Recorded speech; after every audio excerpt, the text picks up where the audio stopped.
Oh, Mr. Marston. How are you, sir? I'm all right. I met up with your friend, Seth. Oh, Seth of the Dead. Yes, interesting fellow. You don't meet many men these days with the moral fortitude to cut straight to the chase like that, do you? Thankfully not, Mr. West Dickens. Yes, contemporary society is remarkably harsh on professional exhumers. But did you know that in ancient Egypt, it was an art form valued more highly than literature? I believe Seth comes from that school of thought. How very interesting. Look, you thought any more about our plan? Your plan, dear boy, your plan. I am merely the help, not mercifully the arbiter of wisdom.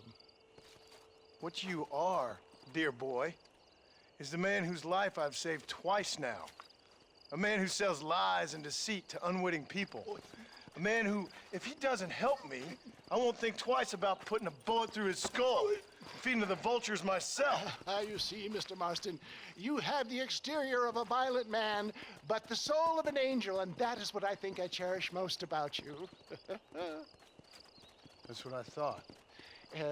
But before we can attend to your particular problems, we need some extra lubricant to oil the machinery of business. And this being America, that lubricant with which we concern ourselves is money. Money? What are you talking about? Oh, we need weapons. Armor plate for the wagon, extra hands, and I need some danger money. So, let's sell some more of these cures. Sell cures? Around here? Do you want to see me lynched? Oh, no. The sport of kings. Racing, my friend. The sport of kings. A noble activity without reproach. Exactly the kind of activity where a lying, cheating degenerate like myself can prosper. But come, let's finish the loading and we'll discuss it as we drive.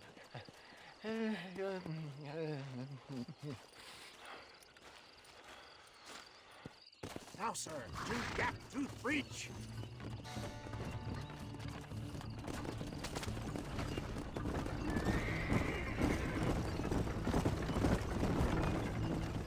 Seth is an interesting fellow, is he not? I wouldn't say interesting, more deeply disturbed. I can see why you two get along. I see the good in everybody, John. It's a flaw of mine. I have a soft spot for life's flotsam and jetsam. Connection with him more like. You and Seth have a lot in common. You both rob people for one. Mind you, at least he waits until they're dead. Oh, my dear boy. Nobody is more critical of drinkers than a drunk who's mended his ways. What are you talking about? Come on now, John. I've heard about you. You spent your life robbing people. It's a little inappropriate to be taking the moral high ground now. I had the courtesy to put a gun in their face. Whatever helps you sleep easily at night. We stole from those who had too much. We tried to give to those who had too little. A Robin Hood with spurs. Oh, romantic. You expect me to believe that poppycock? Maybe I'll have the good fortune to be able to leave my nefarious life behind one day and work on the government's dime. Don't talk about things you don't understand. Dear, oh dear, simmer down, my boy. You need to start appreciating your friends more. Folks around here don't see you as any different from Bill Williamson. I didn't think I'd have to huckster snake oil and dig up the dead, that's all. Take it from me, John. Collaboration is the key to success. I can help you. Seth can help you. It's business. Nothing more, nothing less. There's no need to make it quite so personal. Suits me.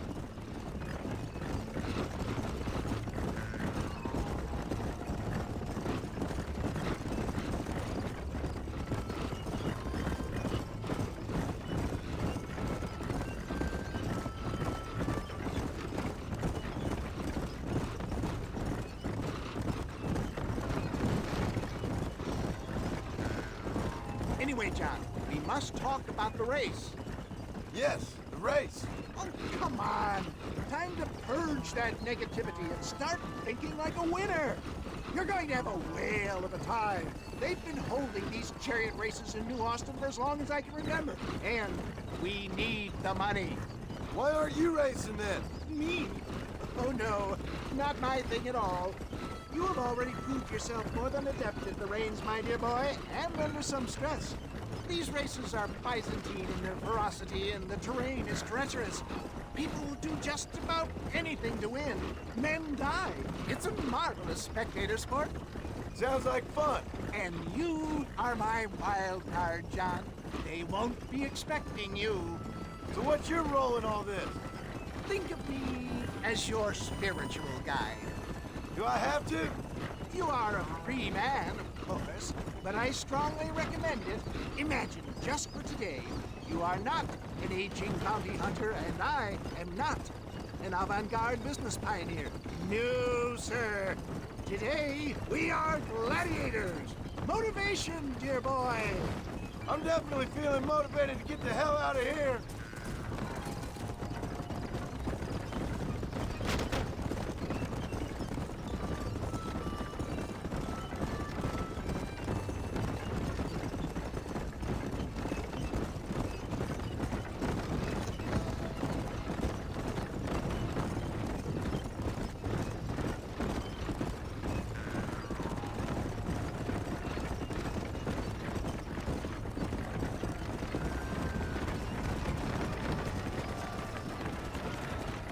Here we are, John. Gap Tooth Reach.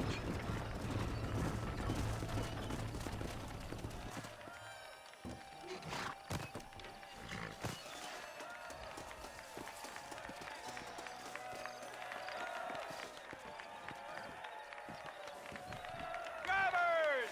Y'all know the rules, but for you newcomers, this here's a fair race.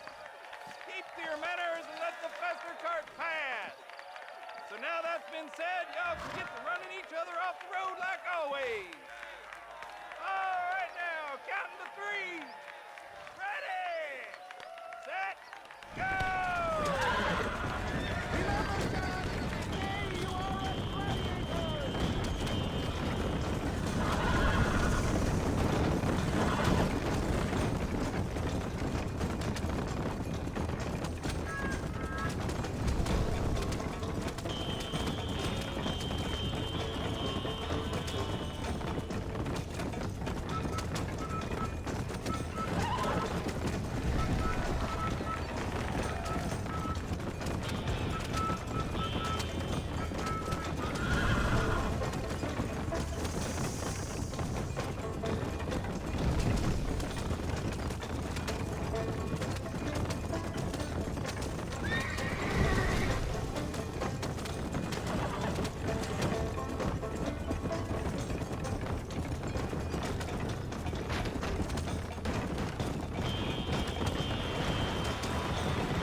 Finish John! Take no prisoners!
Mister.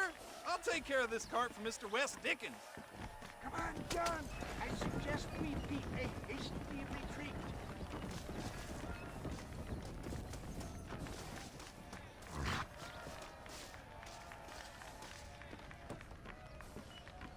Right. Best remove ourselves from the stage before somebody decides they want their money back. Fine by me. Wasn't that fantastic? The cheers of the crowd, the thunder of the wheels. The fallen rocks, the homicidal maniacs. Oh, come on, John. Even a cold-hearted misanthrope like you must have found that just the tiniest bit exhilarating. Not the friendliest bunch, are they? They take the racing very seriously in these parts, and your participation was not entirely pre-approved. That was clear. Ah, sport, gore, and heartache. The guilty pleasures of mankind since the dawn of time. I'd get away from the men we just swindled before you start waxing too lyrical. Yes, of course.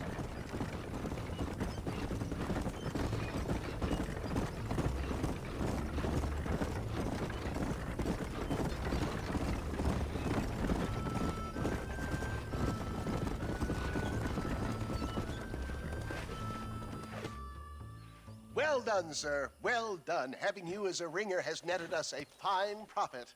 We seem to be wasting time, old man. Oh, patience, my friend. The Trojan horse cannot run before it can walk, if you'll forgive the metaphor. Next, we need to procure some grand and overwhelming firepower. And for that, you need to contact an old friend of mine. Goes by the name of Irish. Irish. Yes, he's an interesting kind of fellow. He usually can be found in Armadillo or some other town around here on some bacchanalian revel or such. Great. An alcoholic arms dealer. What could be better?